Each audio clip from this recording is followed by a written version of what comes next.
Let's pray. Oh God, you make us in your own image and redeemed us through your Son, Jesus. Look with compassion on the whole human family. Take away the arrogance and hatred which infect our hearts. Break down the walls that separate us. Unite us in bonds of love and work through our confusion to accomplish your purposes on earth, that in your good time all nations and races may serve you in harmony around your heavenly throne. Through Jesus Christ our Lord. Amen. Good morning. It's good to see you all. I want to say I'm going to read something else to you, and then I'm going to introduce our speaker who doesn't need introduction to many of you.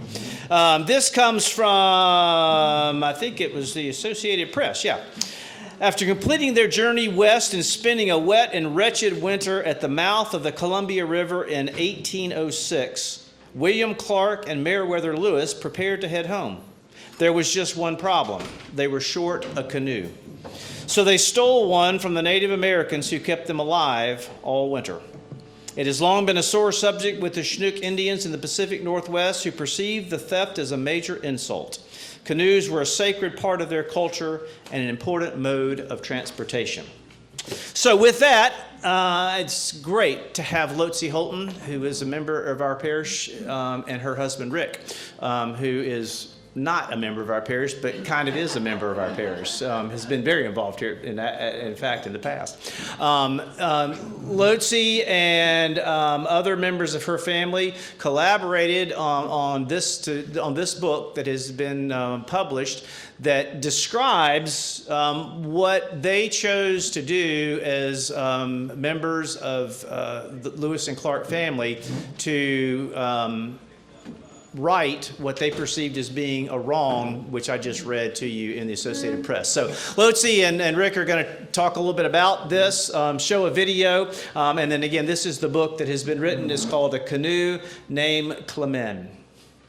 Lotsie, Rick, thank you all so much for being part of this today.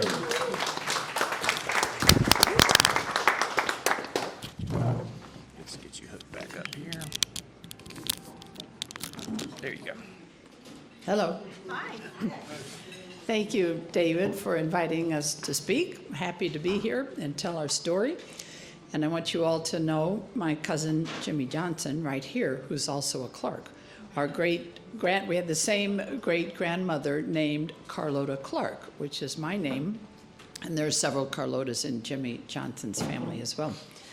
So this whole process started about 20 years ago when Nick Penniman, who was the publisher of the St. Louis Post-Dispatch, asked me to serve on the board of American Rivers in Washington, D.C. He knew us and knew our love of rivers and knew some of the history of William Clark. So we agreed. It was an 8-year commitment, and 8 years is a long time. So we said we would do it if we could share 4 years and 4 years, which we did, spending a lot of time in Washington learning about rivers, which we love, grew up on, spent a lot of time following William Clark's. So I was small world. I was in a canoe on the Potomac River with the then chief, 7 generations later, of the Chinook Tribe. And he said, you know that your great-great-great, my great-great-great was chief, and your great-great-great stole our canoe. We had no idea, had not studied that in depth. And so Rick and I were very surprised, and after the canoe trip, we said, well, you know what, we should do reparation. We should right a wrong and ask for forgiveness. And that's kind of how we live our lives. If you're wrong, you apologize, ask forgiveness, do something, and move on.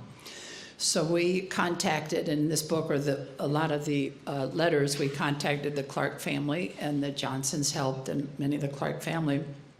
Rick had this 37-foot canoe made, and this is our son, Rob. Greta, Robert, here's the chief of the Chinook here.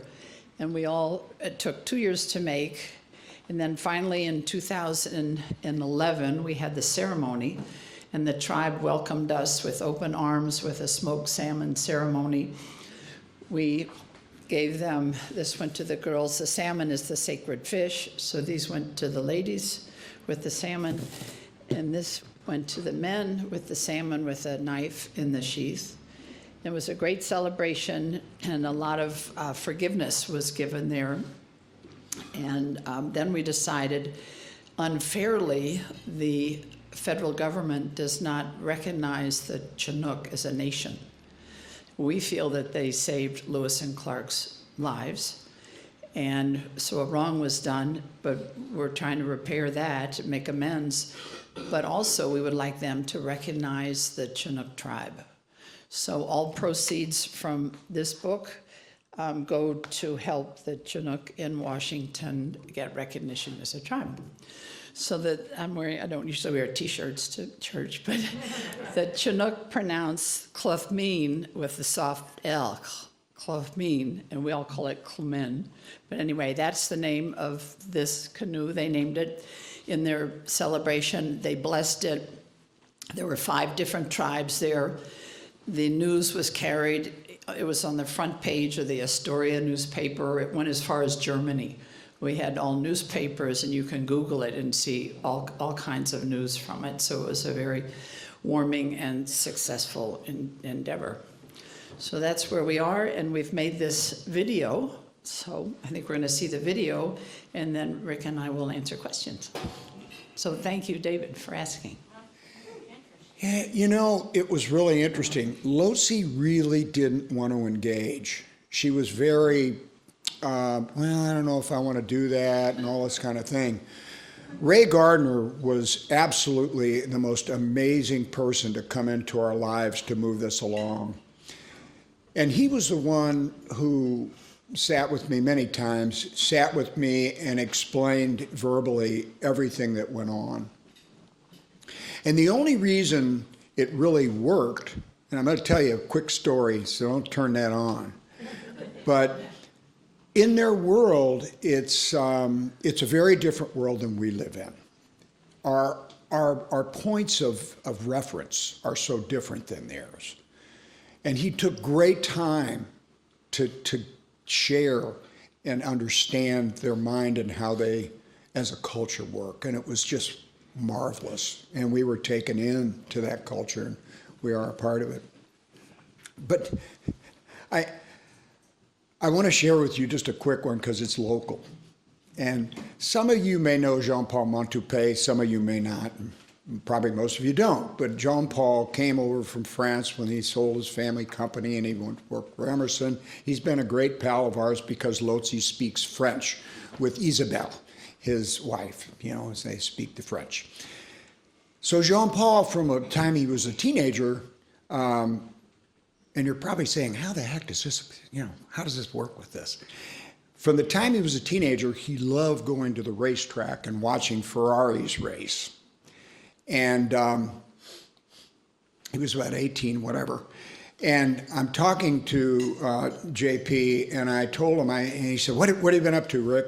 I said, well, Lotsie's giving a canoe back to the canoe, you know, back to the Chinook people, and all he says, well, what's that all about? Ah, well, a couple of 100 years ago, our ancestor ripped them off and took the canoe and sailed off, you know, up to Columbia. And he said, well, why? That's 200 years ago. Why don't they, I mean, come on, get over it. Get over it. I'll never forget that. And I said, Jean-Paul, wait a minute. There was this guy who shows up at your doorstep down in whatever, you know, down by WashU. And he shows up at 2 o'clock in the morning. It's pouring down rain. He's in tatters. His clothes are a mess. And he's obviously dying. And I said, what would you do? He said, I'd slam the door and call the police.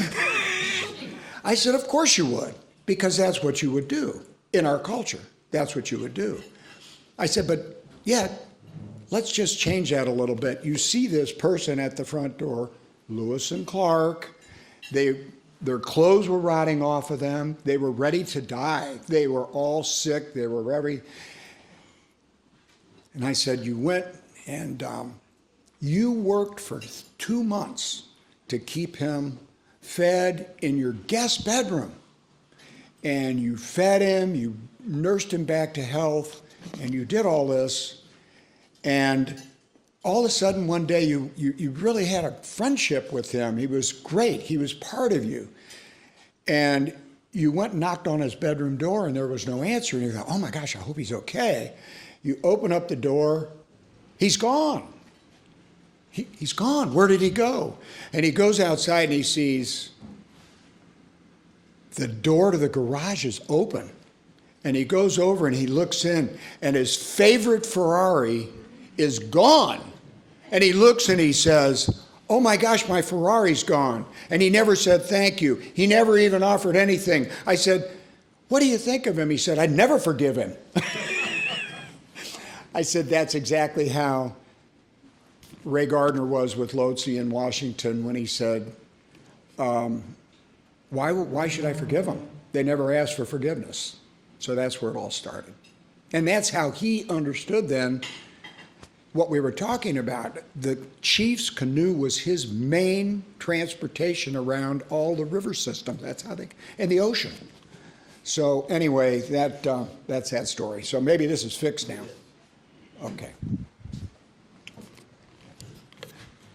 Take a canoe from a chief or anyone in the tribe, which was their main means of transportation, and lying about it and dishonoring the whole relationship, then saving you and so forth, is unspeakable.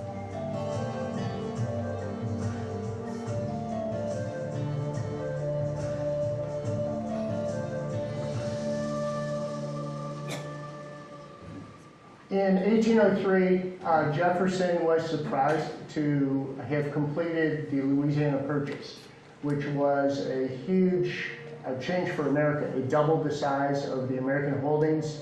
The United States was taken by surprise by the willingness of the French to make this land available. And so Lewis and Clark were assigned with the task of documenting what was in this huge new holding. Basically everything that was drained by the Missouri River, which was all the way to the Rockies. The mission included several things. One, to find a route to the Pacific Ocean for trade.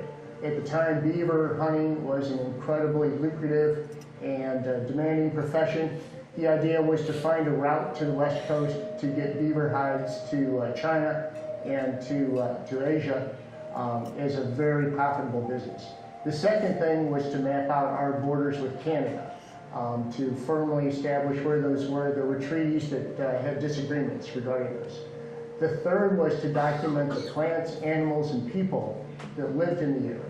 For many of the indigenous people across the country, Lewis and Clark expedition marks a time when their lives as they knew them would change, and in the decades to follow Lewis and Clark, things did not go so well for many of the indigenous people across the country.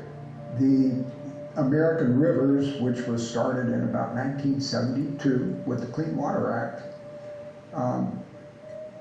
was trying to find some member of the Clark family to do a reenactment of the Lewis and Clark expedition.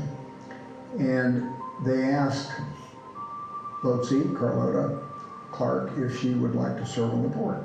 She agreed to serve on the board of American Rivers, which was a 10-year commitment, and she agreed. She wanted to get off the board after 4 or 5 years because that was her commitment. So we were out in the Columbia River area, and we were there for a board meeting of American Rivers, Columbia River, and we met a very interesting gentleman named Roger Wundlick. And Roger took us on, Lotsie and I, on a little expedition around the Columbia River at that point in time, so I got connected to the Chinook country. Later on, when I became a board member, and I was asked by the chairman at the time, Rick, what's your attitude about, what do you think of American Rivers? And I said, well, I think it's a great organization, but my observation is rivers were the highways for Native American people. I don't see anybody from the Native American culture that's serving on the board, and I'm kind of curious about that. At that point, the chairman said, well, that's a good idea. That's something that's important. Find us somebody that you feel would make a good board member from the Native American community anywhere in the United States. At the reenactment, when it came into down at the Arch, as they returned, we were standing there, and out jumped Roger. He was on that crew that came in at the Arch, and I grabbed him and I said, Roger, I've been looking for a Native American to serve on American Rivers Board for 3 or 4 years, and I haven't found him. He said, I got your man. His name is Ray Gardner, and I will get you connected to Ray. I met Ray Gardner, who was the then chief of the Chinook Tribe, or tribal elder, as they say, in a canoe on the Potomac River in Washington, D.C., as we were both serving on the board of American Rivers. And in our discussions, we figured out we were each 7th generation of this expedition. And he said, did you know that your great-great-great-great stole my great-great-great, who was then the tribal chief's canoe? I was not aware of that, and at that point we decided that we should right a wrong. They said, well, what could we do? And Ray Gardner said, repatriation has to be done to a 7th generation of the aggrieved by the 7th generation of the one that is going to make things right. And so Lotsie was a 7th generation direct descendant of William Clark, and Ray Gardner was a direct descendant of the Chinook chief whose canoe was stolen. And then she got on the phone that next day and called up Ray and said, Clark family wants to replace that canoe. We just need to know what kind and how big, So that was a wonderful, wonderful word for us, we're hearing about this, and so we had to decide what kind we wanted, a cedar log. We wanted a big canoe, and the cedar logs are hard to come by to make those big canoes. Trees are worthy of making canoes. We thought that the canoe should be regifted because it was stolen. President Jefferson said, don't injure the Indians in any way. They didn't know where they were going. They charted the first course in that direction. And when they were trying to return home, they didn't have a way home. And we felt that since the Clatsop Chinook Tribe saved their lives, they were literally hungry, tired, they were frozen, and they were spending the winter, of course, without heat or anything in the snow. And the nation helped them, and they turned around and took the canoe, which was wrong. They were in survival mode. They'd been 1.5 years in the wilderness, hunting buffalo, meeting with all the tribes along the way. They should not have stolen the canoe, but they were into survival, and they had to get home. And so we decided we should right a wrong. So we went west to Washington with the canoe in tow and our grandchildren and our 2 sons, Rick and Rob. And we went to the coast where they landed and first saw the Pacific Ocean. And we have a picture in this book that we have made that is going to publication right now of our grandchildren with the statue of their great-great-great-great, their 9th generation, on the beach where they first saw the ocean, when they said, ocean in sight, oh joy. That day, like I said, a lot of excitement coming, and then when we first saw me come out there, just a wonderful canoe, the Clark family and friends packed it out there in the middle of the circle, and then the work began. We had elders there that were witnesses, because we always, when we have ceremonies like that, we have witnesses to witness the work that's going on, so that they could say it was all good, and that they could spread the word with others about what they've seen that day, So the ceremony begun, and there was work to be done. We had to cleanse the canoe. So I remember it was like a classic Pacific Northwest Washington day. The sky was cloudy, it was misty, and I remember how big the canoe was. It was sitting on a trailer, and we hauled the canoe out into the center of the fire ring. A wonderful event was planned at the mouth of the Columbia, and once again, we were blessed to take part in the blessing of the new canoe that was being gifted to the Chinook. We went through the same formalities as when they blessed our canoe, although the one gifted to them was much, much larger and made by this Chinook and was representative of what Lewis and Clark liberated back in 1806.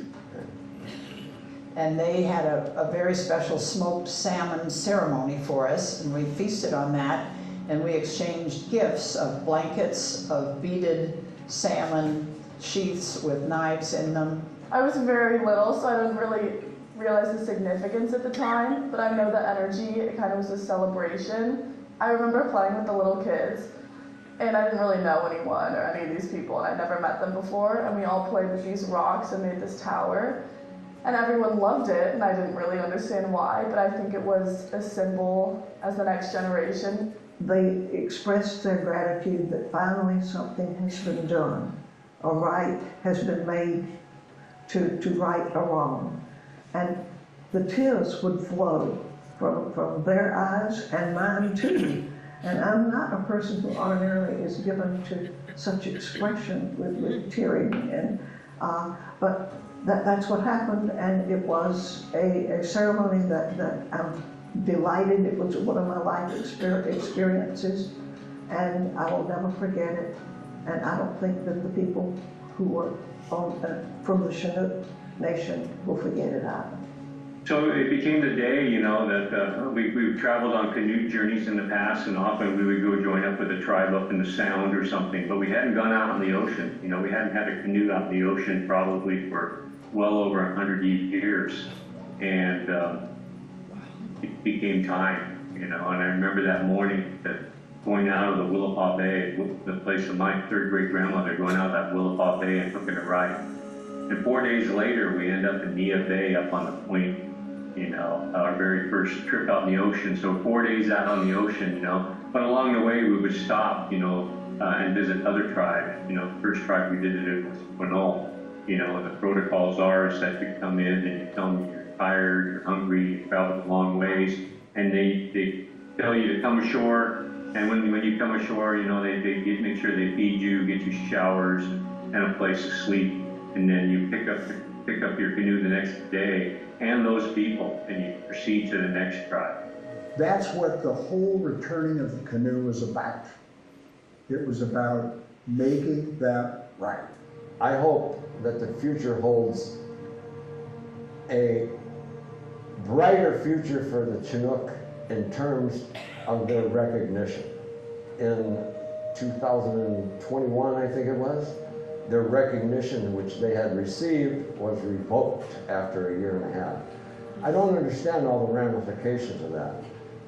I consider it a grave injustice because we know with absolute certainty that they had been there. They've been there for 4,000 years. So I would encourage everyone that has an opportunity to view this to consider contacting your representative and expressing your concern that they reconsider the recognition of the Lower Chinook Tribe.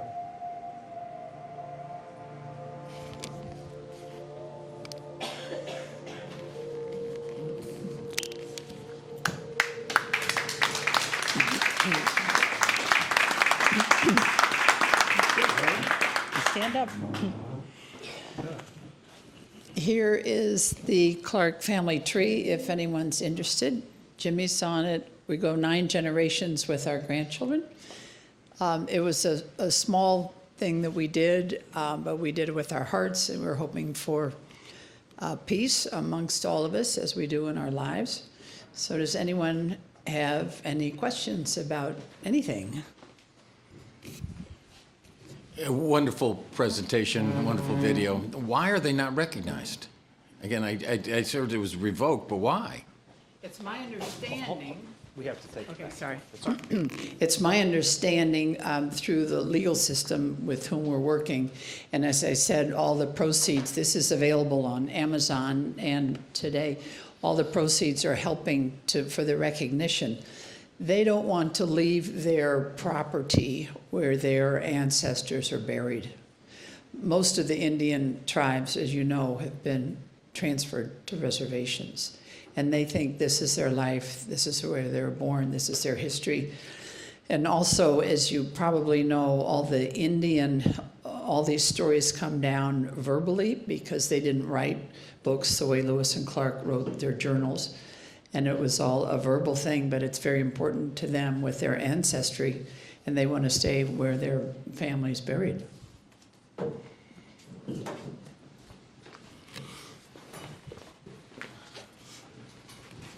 Is part of the problem that there are non-indigenous people who have interests in the land where they would like to have their, and is that what's sort of standing in the way? Probably have to do with timber. We're not lawyers, maybe No. Lisa can. There are lawyers working on it, but that's my understanding, that we have done so much wrong to the Native Americans and put them on reservations, and this tribe has said, no, we're not leaving, we want to stay where our ancestors are. The property is probably very valuable, and they want to put a Ritz hotel there. I don't know. So we haven't been diving into the depth of all that. This took me, I think, 12 years. I'm way behind on my projects, 12 years just to get this far. Our next project we're thinking about is having the canoe come all the way down the Missouri River and having a celebration here at the Lewis and Clark Museum, which if you all haven't been, it's in St. Charles. It's pretty neat. So we're still working on it. We don't know those answers. We don't personally have a lawyer working on it, so we go through the tribe. That was one of Ray Gardner's dreams when he made a couple of special canoes, one for American rivers and one. That's great, Barton. Yeah. The then chief. And Ray, his vision was, I want to see the day when the canoe is brought down, what is it, the river? Well, Right? Columbia, where we. No, right in Washington. Potomac. We'd come down in the Potomac, we would carry the canoe all the way up to Jefferson statue. Now the voyage is over, which I think was it. And sitting on the Willapa River in a bench, watching the salmon go by at Ray's house, that was the dream he told me. He said, that's what but he died, but it's still alive because we'll pass that on, you know. And, you know, it's wonderful for us. We're not Indians, you know, we're not. And, you know, a lot of people like Jean-Paul Montupet, they say, whoa, get over it. But it's not how the culture does that. That's just not how it works. And when you know how it works, it's so much deeper, and we can all learn quite a bit from it. It's amazing. Yes, ma'am. Mary, hold on just 1 second, please. That's Mary Rasher down there. I know. Lotsie and Rick, who builds a canoe and how do you build a canoe? Oh, boy. You're in, that's a very interesting part of the story. It gets into tribal politics. There's one part of the 5 tribes, they're called the canoe builders. And then over where Ray was, he was the chairman, but he was over here. There was this Hatfields and the McCoys that exists inside the tribes. So what happened was, Ray was the contact person, and he knew that the other, it was called Grand Ron was that tribe, and they had a whole plan that had nothing to do with Ray's plan. As he was working through my American rivers and us being together, they developed a whole plan on their own. They literally had, there were redwoods up in Canada and in the United States that only they are allowed to have, kind of like eagles. They can have those, but you have to find them, and they have to be down. They have to be dead or down. And so Grand Ron had located one of those. It would take two, like 40-foot trailers to get it down and to turn it into a traditional canoe. The problem is the way they make them, to getting all the flair and everything, it's fabulous how they make them. You could get all the way to the last part and the whole thing splits in half. And as Ray said, the problem is you don't have another redwood to say, well, we'll go cut another one down and we'll start another canoe. This was a chief's canoe. So anyway, that's the story. So they had a guy who was a European, and he was the big canoe builder for the Chinooks and all the tribes out there, and he's unbelievable. And he actually, when Lotsie said, we want to do this, he actually took, it would be 7th for the canoe he would build. He was in Oregon. He immediately put that at number 1 and took him 2 years. So he didn't do another canoe for 2 years, but he was the one. So that was a real political battle, but it worked out fine. So anyway. Thank you for that question. Yeah. I have one more question. Okay. This is a heck of a church. My question now is going more structural, I suppose. These horizontal. Okay, good for you for picking that out. Yeah. What are they? First of all, what are they called, and are they structural? First of all right, you caught us. You're a canoe person. You caught us. The canoe is obviously not finished here in this picture.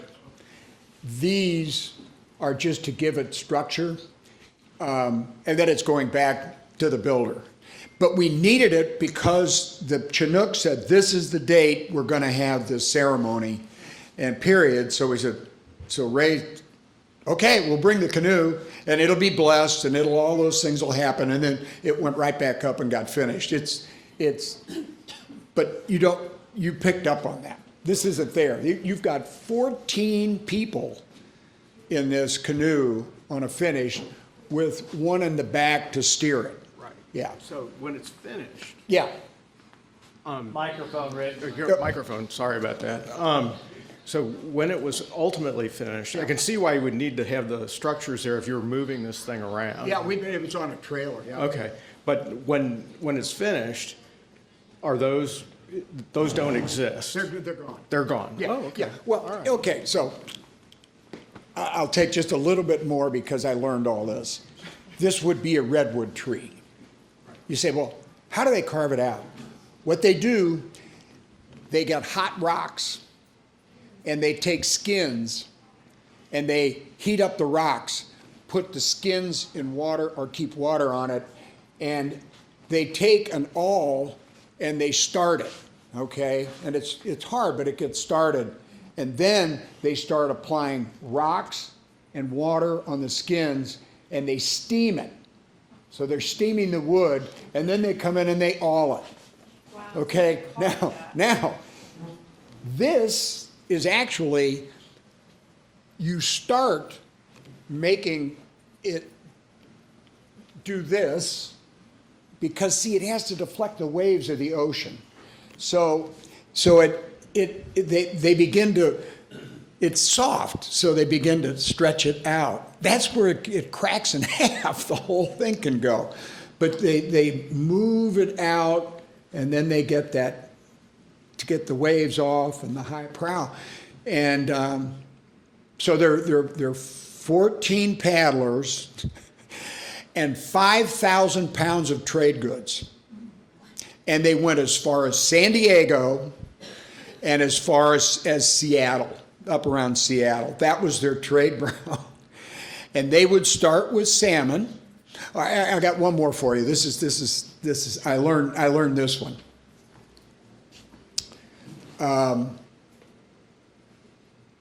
I was talking to 14 on a teleconference, and I was the only Euro on the conversation. We were talking about age of certain things. And they were talking about the very first people to trade with them at the mouth of the Columbia River. They were there for actually 10,000 years. They came across on the ice bridge. And so the first Euros, non-native people to show up. We're having this conversation on the telephone. We're having this conversation on the telephone. And I heard this thing, 450. And I said, oh, so 450 years ago, you know, this happened. And I said, no, 450 AD. I went, what? Oh, yeah. Guess what came into Columbia Bay to trade with the Chinook? I couldn't figure it out. Chinese junks. I went, Chinese junks? Exactly as you know them today, Chinese junks. There was a woman, Chinese, what do they call it? What a president. Anyway, huh? No, China. What do they have? They have the Empress. There was a Chinese empress in China at the time. And she came in and she said, we want to know the whole world. And so they had these Chinese junks built and sent them to all parts. At that time, you know, the world was flat and all this kind of thing. We don't care what you think, go. And they all went out. So what do you think when they came into Willapa Bay? What do you think they traded? I asked this of a group. What do you think they traded? First, they needed salmon, smoked salmon from Alderwood, would stop from getting rickets or whatever they get on these, you know, on the ships. You know, they get that, they'd have to eat oranges and stuff. So the smoked salmon was protein and it was preserved, you know, because it was smoked. That was their trade good. The Chinese were map makers. And they gave them, that's what they traded for, maps all the way to Terra del Fuego and all the way up to basically beyond Seattle.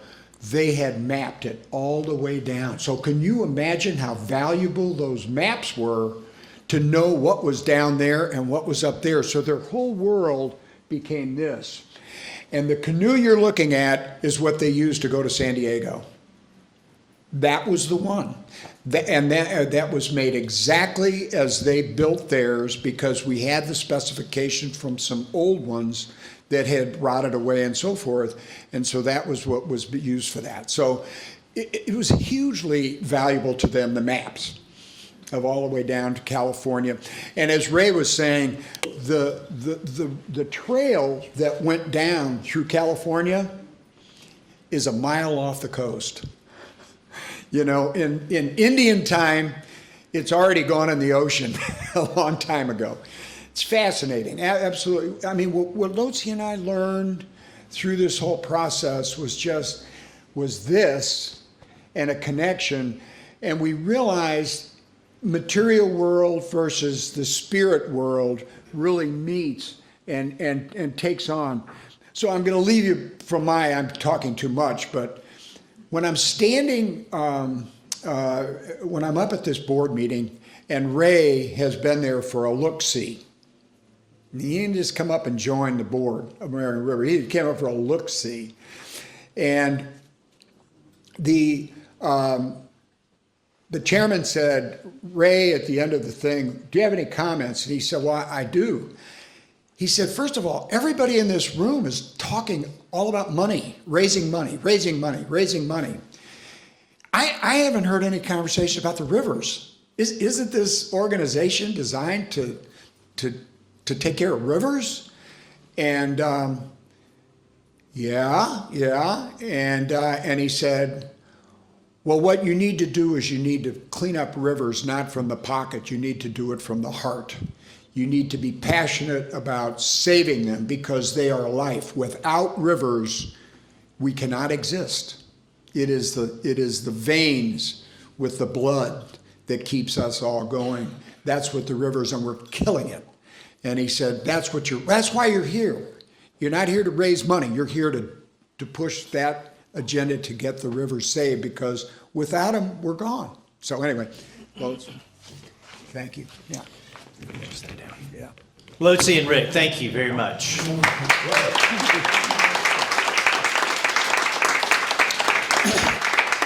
As Lotsie mentioned, there are some books for sale if anyone is interested, and all the proceeds go to help support what's happening, or what I guess is not happening yet with the Chinooks. One of the reasons why I think this type of thing is important, because this is a time, as we all know, that we're hearing a lot about reparations in different ways. And I think this is a good example of a way in which there's something concrete and visible and very intentional in helping to right a wrong.